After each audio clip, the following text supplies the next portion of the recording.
If you don't want to be like everyone else, broke, stressed, and stuck in a never-ending cycle, you need to focus on one thing: making your first $10,000. When I was 18, I had no money and no qualifications, but I did have big ambitions. Instead of worrying about making millions, I set myself the smaller, more achievable goal of making 10K. Now, as a self-made millionaire, I can tell you that first $10,000 was the hardest to make. But once I hit it, it wasn't just about the money, it was about proving to myself that making money is a skill and not luck. Once I figured out how to make 10,000, I knew I could do it again and eventually scale into real wealth. So, if I had to start from zero and make that first $10,000 all over again, this is exactly how I do it in 3 steps. Most people make this way harder than it needs to be. They jump into crypto because their friend made money from it, or they try day trading because some guru promised it would make them rich. The problem is, both these methods need huge upfront cash reserves and crazy luck. These aren't side hustles, and they should never be seen as your main source of income. Instead, think of them as tools to multiply your money. When you're just starting out, you need something that requires a small amount of money to begin with and constantly puts cash in your pocket every day. When you strip away all the noise, there are only really 4 options. I've tried all of these, and take it from me, this choice is crucial, because some options offer higher scalability while others are more limited.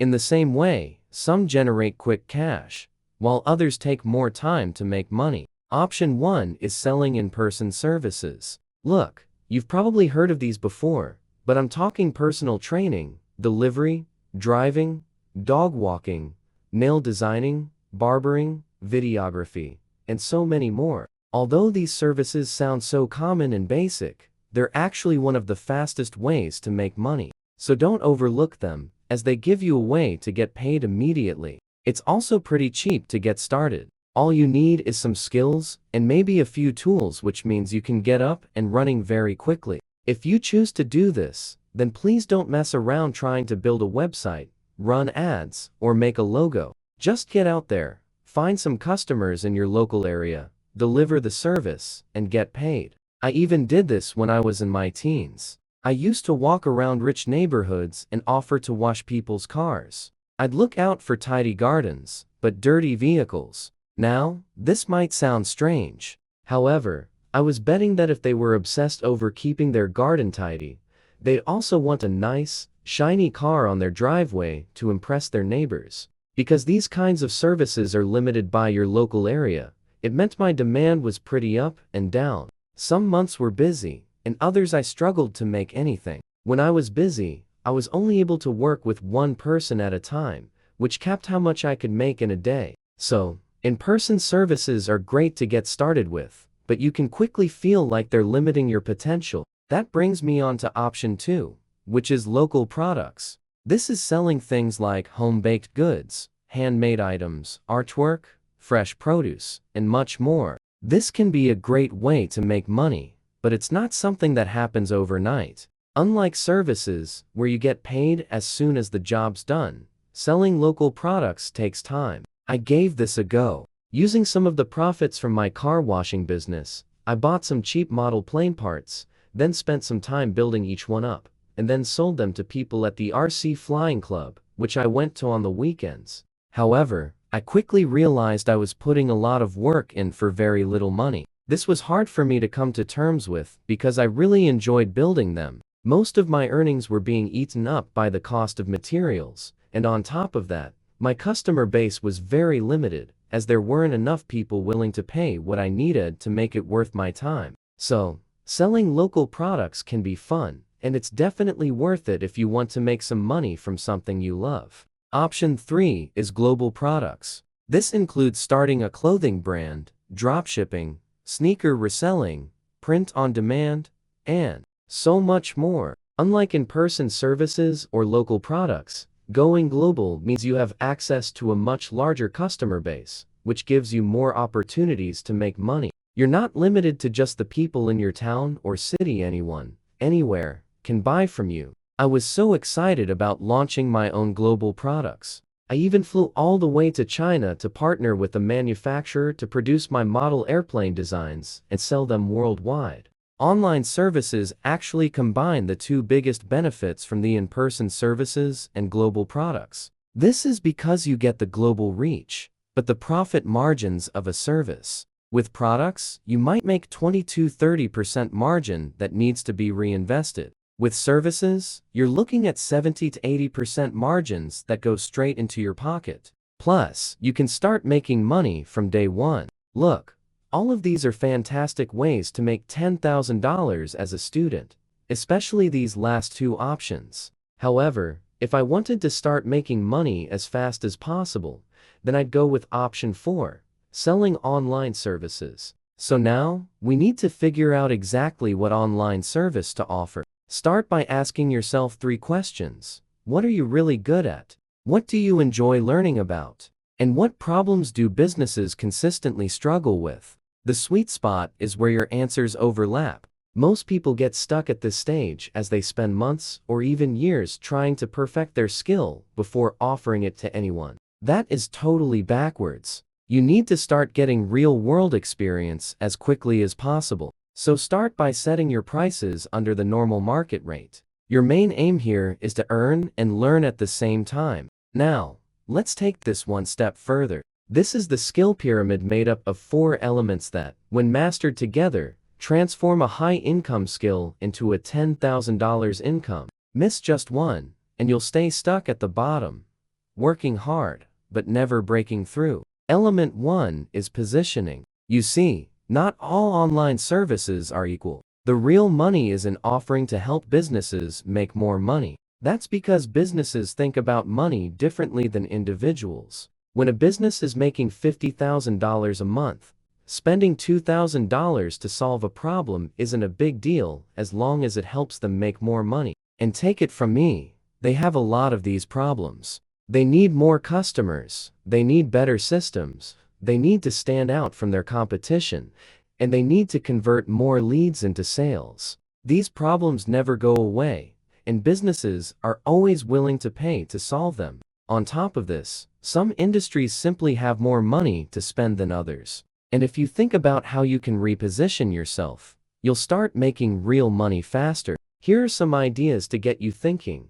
Instead of being a video editor for small YouTubers, you could edit videos for an entrepreneur who sells a product. If you make random thumbnails for clients, you could instead aim to become the main designer for an established creator. And if you're a copywriter, don't write cheap articles instead. Focus on optimizing landing pages. This isn't about learning more skills. It's about putting yourself where the money's being made. Element 2 is leverage. You'll never make $10,000 without leveraging value over time. Businesses don't pay for effort, they pay for results. If you stop charging for the hours you work, and instead for the return on investment you provide, you'll instantly make more money. Let's say you choose to run Facebook ads. If you charge per hour, you're stuck with the fixed rate, and the client will always want to keep your hours low. But if you charge based on the money you bring in for the business, suddenly they're not thinking about cost, they're thinking about profit. And when they see that your work is directly making them money, they'll happily pay you more for it. The same goes if you decide to offer social media management. If you just schedule posts and reply to comments, you're replaceable. But if you can prove that your strategy is bringing in more engagement, more leads, and more sales, you become a valuable asset, not just an expense. Trust me, the moment you shift your pitch from what you do to what they gain, you'll find a lot of people are suddenly willing to pay a lot more. Element 3 is reach. One of the biggest mistakes people make when starting out is thinking they always have to chase clients. But that's not how the game should be played. Right from the start, you need to be thinking about how to make clients come to you. Recently, I was looking for a graphic designer for a specific task, making movie-style posters. So the first thing I did was look on TikTok for people who made these kinds of designs. And one person dominated the search results. So I reached out to him and asked him for his prices. He told me he was just posting some of his designs for fun on TikTok. He wasn't even doing it as a side hustle, so we politely declined. However, his videos kept growing in popularity, and his inbox was flooded with DMs asking to work with him. A few weeks later, he reached back out to me, asking how to start getting paid. I helped him set up a proper business, and now he works for me and many other clients. This just goes to show that you should always be putting your work out there online. Even if you're just starting out or just doing something because you enjoy it, you never know what opportunities might come from it. So if you edit videos, show before and after clips to highlight how much better your edits make the content. If you design thumbnails, explain why your design got more clicks. And if you're learning social media, document how you're growing an account from scratch. Element 4 is automation. 95% of people that try to start a side hustle business fail before they even really get going. Here's why. After working with countless copywriters, thumbnail designers, web developers, and video editors, I can tell you that 95% of them promise to deliver on time, then completely miss their deadlines. The thing that will make you stand out the most isn't talent or charisma, it's reliability and follow through. This is the biggest mistake young people make when starting out. The people I've ended up paying thousands to aren't always the best at what they do, but they're the most organized. They never miss deadlines, they always communicate clearly, and they make working with them effortless. So take it from me, being good at what you do is one thing, but being reliable is what gets you paid again and again. So how do you do this? Well, successful people I know don't rely on memory or messy notes. They use automation. And if you're thinking about making money online, you need something to help you keep track of everything. That's why I recommend using a CRM system. Odoo CRM is great. It helps you remember who you talked to, what they wanted, and what you need to do next. Instead of scrolling through emails or DMs trying to find what the client said, everything is in one place. I mean, you can visualize all your opportunities with this. School board, which helps you see the expected revenue at each stage, so you know where to focus your efforts. You can also use it to schedule calls and meetings effortlessly. Plus, with your emails, notes, and files all in one place, staying organized is very easy. You can use it to easily track your clients and projects, so you never miss a deadline. You can set reminders to follow up with people, so you always look professional. At the end of the day, clients don't just want someone skilled, they want someone they can count on. As I was planning on talking about them anyway, I reached out to Odoo to see if they wanted to sponsor this portion of the video, and they agreed. They also offer your first application completely free with unlimited support and hosting. So if that interests you, drop a link in the description. I don't care how much money you make until you see at least $1 million in your bank. You shouldn't be wasting it. The supercars, the designer clothes, the nights out, none of it matters unless you can turn your income into long-term wealth. The rich see their income as something to spend, whereas the wealthy use it to make more money. So how do you do this? Well, you need to start investing. In front of me, I've got a risk chart, and I'm gonna walk you through the 4 key areas where I put my money, starting from the safest investments all the way up to the highest risk plays. Remember, I'm not a financial advisor, I'm just sharing what's worked for me over the years. Let's kick this off with my high-interest savings account. Call it a high-interest savings account, but honestly, at 3, I have no idea how they get away with that name now. Sure, you can find better rates if you're willing to lock your money away for a set period or agree to strict deposit limits each month. But I don't want my savings held hostage. I want access to my money when I need it, not stuck behind some rule that says I can only withdraw on the first Tuesday of every leap year. And I know what some of you are thinking.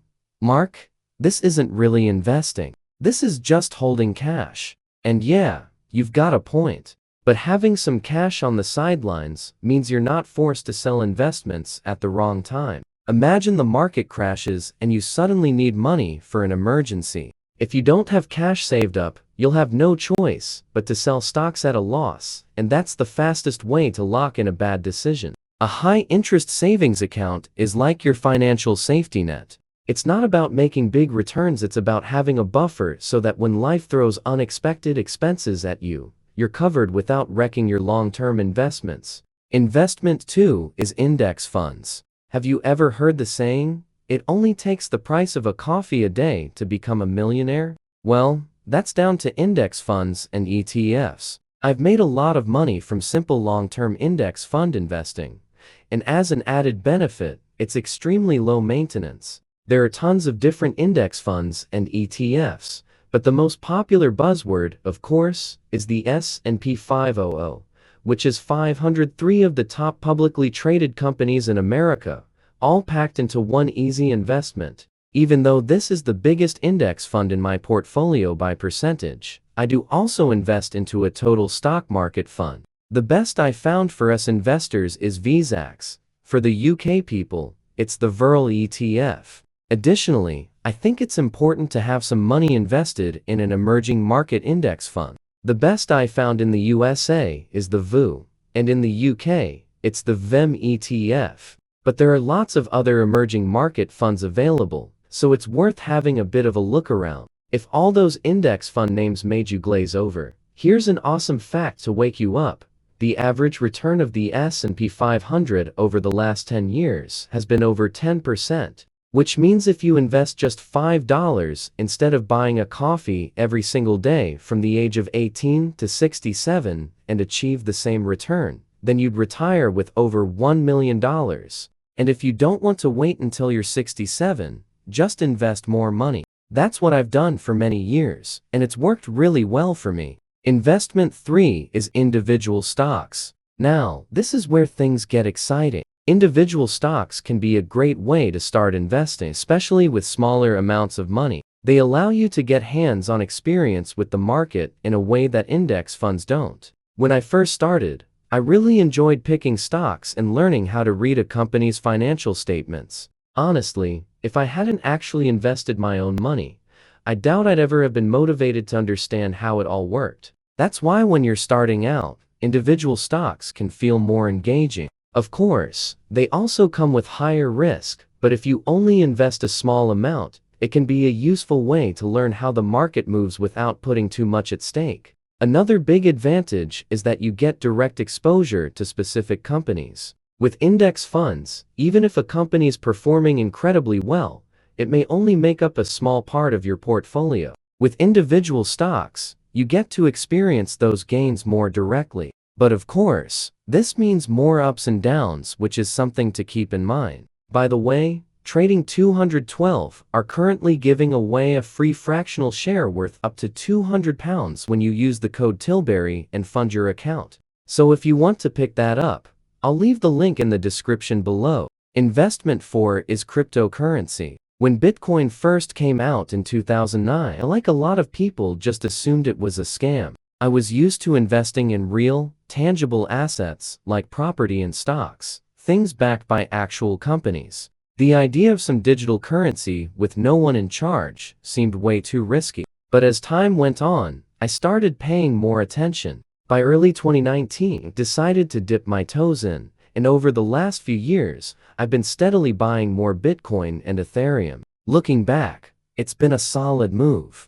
It's made me a decent amount of money. Now, I don't deny that altcoins and meme coins can make people crazy returns, but they're also way riskier. For every person who makes a fortune, there's plenty who lose it just as fast. These days, I'd say I'm a lot more bullish on crypto, but I'm still playing it smart, building my position slowly, dollar cost averaging, and making sure I'm not just jumping in at bad prices. Of course, crypto is super volatile, and like any investment, it carries risk. That's why it's important to do your own research and only invest what you can afford to lose. If you're ready to learn how to invest in everything I just talked about, then I'll leave that video right up there, but don't click on it just yet. Make sure to subscribe if you want to grow your wealth. Okay, I'll see you over there.